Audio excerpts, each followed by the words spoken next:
From Vanakkam, Chennai, it's Namaskara, Bengaluru, the first match for the M. Chinnaswamy Stadium in this World Cup of 2023. It features two heavyweights, Australia and Pakistan. Yes, I'd call them semi-minnows, pardon me for that, but yes, against India they did put up a minnow show. But barring that, the latest news we have got from the M. Chinnaswamy Stadium is that Pakistan have won the toss and have chosen to bowl on what is a belter of a deck, 63-64 meters square boundary, straight boundary is 76. So it's no longer a Chinnaswamy Stadium in that sense. Exactly, but to be fair, I mean, Bangalore, you always know you're always going to get very batting friendly conditions. Always has been the case for the longest of times now. Smaller boundaries, you're expecting the batsman to have a field day. So when Babar won the toss, no surprise whatsoever, he chose to bowl. It's always better knowing what runs you're getting. Don't forget, dew can sometimes be a factor in Bangalore. So it's always better to, let's say, know what it is you're chasing. Interesting bit on team news, by the way, and we'll discuss it in some detail in a bit. Pakistan have made one change and Vice Captain Shadab Khan has been dropped to the bench. Usama Mir comes in his place. As for Australia, well, no changes to their playing 11. But let's actually dwell on that Usama Mir thing a little bit. Shadab Khan, by the way, the Vice Captain of the side, had led the team when Babar was not playing in the warm-up matches, when he had only come on to bat. And now his form has been so poor that they've had no choice but to drop him. I mean, the sword was dangling, wasn't it? Because Shadab Khan, you know him more of an attacking leg spinner than a proper bat. Okay, he bats well, but he's predominantly a bowler. Now, Shadab Khan was not getting the necessary purchase, necessary penetration in the middle overs. It always compromised Pakistan. I mean, look at it. When Shadab struggled, the team has struggled. And that is why dropping him made the right choice. But remember, in the last encounter, maybe if you look at it in the World Cup situation, Australia versus Pakistan T20 World Cup semi-final, Shadab took 4 wickets. But the problem with Shadab, and I've always noticed this, he is a bit Rashid Khan-like in the sense that he tends to be much more effective in the shortest format of the game. Yes. Has struggled a bit, been a little hit or miss in ODIs, and in fact, even recently, I remember in the Asia Cup itself, a lot of people were concerned about his form, saying that if Shadab, your attacking leg spin option, is in no good form, your team is going to struggle in the middle over. See, with Nawaz, you know what you're getting. He'll be economical, get you a wicket or two here or there, but otherwise it's more about control than attack. Shadab was meant to be the attacking option. Unfortunately, he was getting attacked more often than not, and so I get that they had to make that one change, and this is that time of the tournament really where you'll see teams, generally speaking, teams who are not getting the right results might just make a tweak or two here or there, and this is Pakistan's big tweak. But Pakistan's tweak, I mean, if you look at the bigger picture, they have actually left out their best fielder. That's true, actually. Shadab Khan, I mean, if you forget his bowling or batting, he's one of the best fielders in the Pakistan. Yeah, and that is whether it be ground fielding or whether it be his catching. Both are very, very impactful, and I think their fielding will definitely be poorer because of it. That's the thing. So, Shadab Khan is not in today, and Usama Mir, the leg spinner, is in place. Now, remember, there is a big backdrop to this Australia-Pakistan match right from the very beginning. I mean, you all will be thinking, what is there a backdrop in an Australia-Pakistan match? Remember, before the World Cup started, Pakistan had two demands. One, make Pakistan-Afghanistan not in Chennai but in Bengaluru. Keep Pakistan-Australia in Chennai because it would help our spinners. Both didn't happen, and that's why you're saddled with Australia versus Pakistan at the Chinnaswamy Stadium, a venue which a certain big show would be very, very familiar with, because Glenn Maxwell is Namma Bengaluru's own son. Many Chennaites will disagree, no, he's our Maplai, but no. Glenn Maxwell, RCB connection, played a lot at the M. Chinnaswamy Stadium. Pakistan's bowlers will have to be absolutely on their A game today if they have to restrict Australia. And I think this has fallen right into Australia's lap. Their core strength is batting first. They want to do it. But remember, that core strength worked against them in Chennai. But you won't encounter these particular situations in Bengaluru. Bengaluru's far more of a truer, flatter wicket, if I may call one. Bengaluru's roads might not be all that great, but you want the best road in town, you've got it at the M. Chinnaswamy Stadium. So that's why With Pakistan now compromising on their one leg spin option, getting in Usama Mir, who is not that experienced, one feels that okay, maybe they have taken a big gamble. Because Shadab Khan, as I said, good fielder, could have done well against Australia, but they didn't want that risk. And that's why now this one change, Pakistan will really have to hope that their middle overs penetration is great in that sense. So that is the thing when it comes to Pakistan. Only one change. The rest of the team, remember, heading into this match, they were battling illness. Abdullah Shafiq was not feeling well. There was also, I think, Nawaz also was not feeling well, and Shaheen Afridi was also not feeling well. But they are all recovered. They are in the team now. But now on Australia, no changes. But if they lose this game, many will say World Cup campaign all but over. Because then it will be a case of them needing to win 5 of the next 5. 5 of the next 5. I mean, I'm sorry, I don't care what team you are. If every single game is a knockout with only like not even half the group stage done, then you are putting yourself under tremendous pressure. Because again, not every team, and every team now is going to be reaching that point where you know your equations, you know what games you have to win. You're going to be in a tough situation if they end up losing today, Australia. Same goes for Pakistan, but Pakistan do have that buffer whereby they managed to beat Netherlands and thereafter Sri Lanka. So they can still be in a situation if they lose 2 that they'll have that one buffer. Australia, though, those 2 matches which they played, of course, I think in this match they do have some advantages. For one, you were talking about Maxwell. He's not the only player who's had experience of doing well at, let's say, Bangalore. You've had Josh Hazelwood, who's done well for them. He's played in Bangalore enough, whether it be for CSK and more recently RCB. Adam Zampa, someone who's also turned out for RCB in the past, was very effective. I remember joking with a lot of people saying the only reason they bought him was so that he wouldn't target Kohli. Kohli has a pretty poor record against Zampa in international cricket, but so a lot of players would be very familiar, and I think truth be told, both teams will be very at home with the kind of conditions you're offered. Yeah, you get more true bounce, very batting friendly conditions, lush outfield where the ball zips. Both teams will really enjoy that. So I think you're in for a run fest.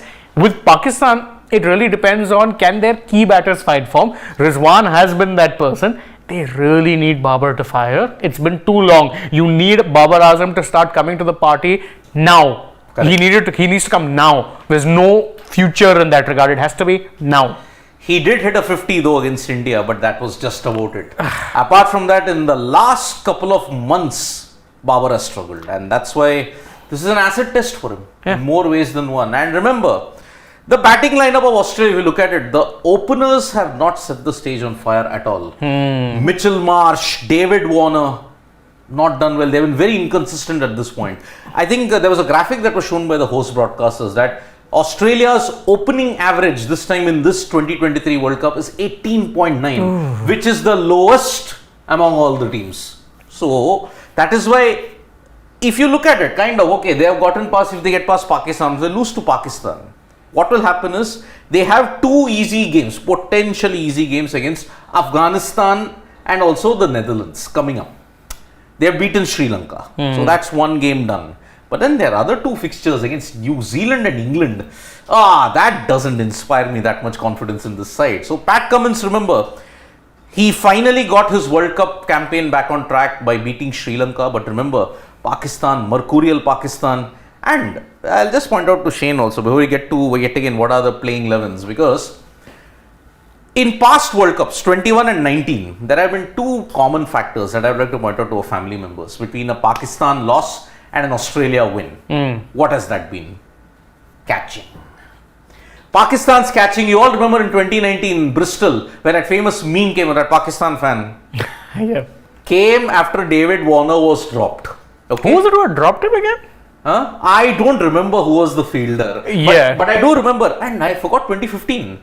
Even when Watson was facing a Wabria swell, Watson top-edged, and I think Rahat Ali dropped him at long leg. So 15, 19, 21. 21, you would all remember Hassan Ali dropping Matthew Wade. And what did Matthew Wade do? Three sixes of Shaheen. He ended up making them pay for it big time. But speaking of Shaheen, very good time for me to point out that I think Pakistan really need him firing soon too.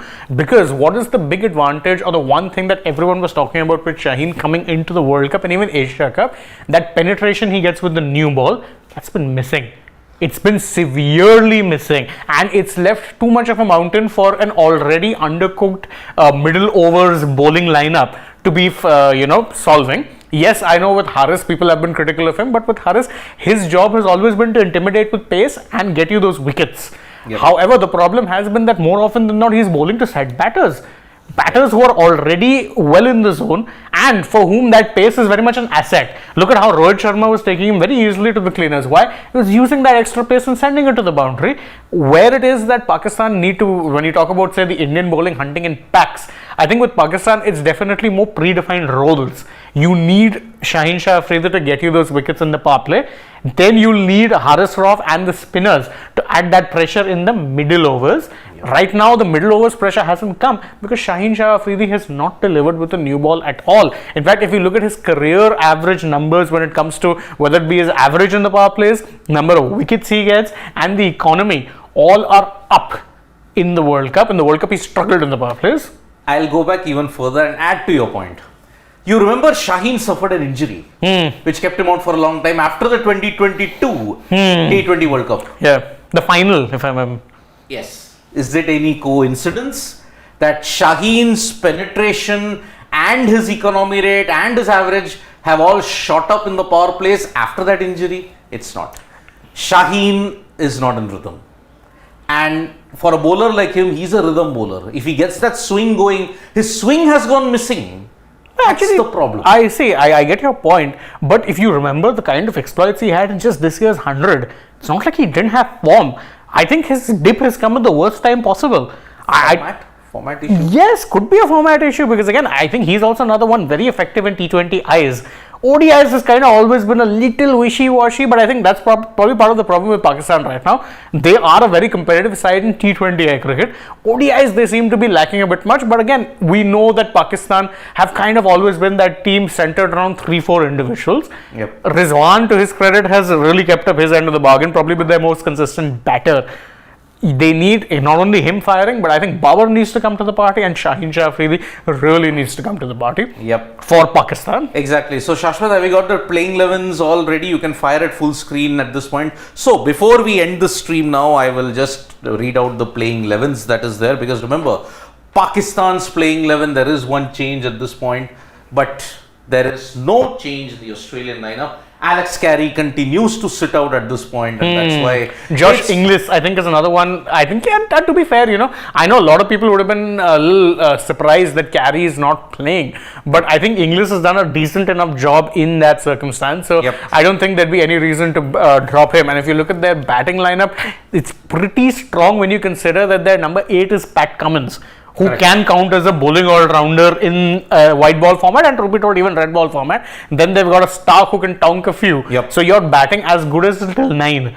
It is very good, and the top order is very, very, let's say, it's top heavy. Once you've got, if you're looking at the batting lineup they have, yes, there's a Warner, there's a Mitch Marsh. Then in the middle order, you've got the likes of Glenn Maxwell, you've got the likes of Marcus Stoinis coming lower down the order. That's a lot of power. A lot of power, and of course they have their middle order accumulators in the likes of Smith and Labuschagne.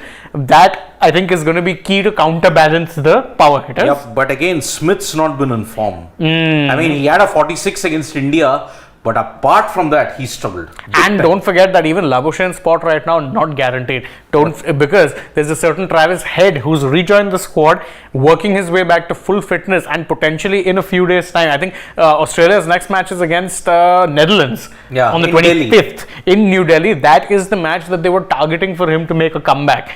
So if I'm Marnus Labuschagne, I'm really looking over my shoulders and doing everything I can to ensure the team backs me, because he's the most droppable player right now. So that is your playing 11 when you come to Australia. Pakistan, as you mentioned, only one change. Usama Mir in place of Shadab Khan. Rest of the batters and the bowlers, they remain the same. So score predictions at this point, I will start first. Since it's Chinnaswamy, Australia 310. I think we're in for a thriller. I think Australia are winning it by a close margin. Hey, that's interesting because I have Australia getting about 325, but I don't know what it is inside that's telling me Pakistan are winning. I have no idea.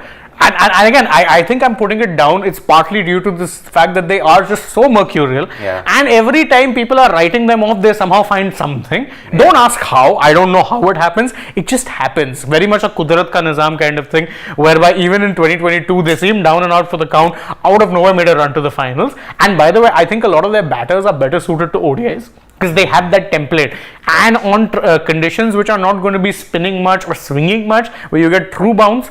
I do think if they know the target, they have the batters. Yeah, I mean, see, you don't need to play very bang cricket, like how Pakistan did it against Sri Lanka in Hyderabad.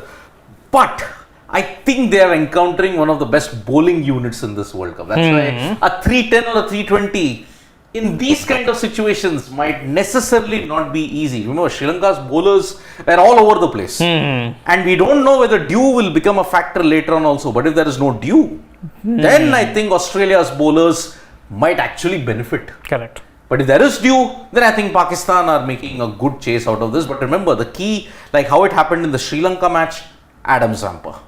Zampa remains the key. And with the new ball, Stark. Just like Shaheen, Stark, if he gets the swing going, Pakistan's batters have had it. So that's why. Either way, I think we're in for a very thrilling match. Yep. Whoever wins, I don't think this is going to be a one-sided encounter by any stretch of the imagination. It's going to be competitive. It's going to go back and forth. Yep. I think you're in for a good few hours of one-day international cricket. Yes. 6-4 is your head-to-head record. Australia 6, Pakistan 4 in World Cup. Close, yeah? That's very close. Yeah, I mean, it was Pakistan who gave Australia a defeat in 1999, and 34 matches later, they ended the streak in 2011. Exactly. 2015, they got out of jail in that Wahab Riaz spell.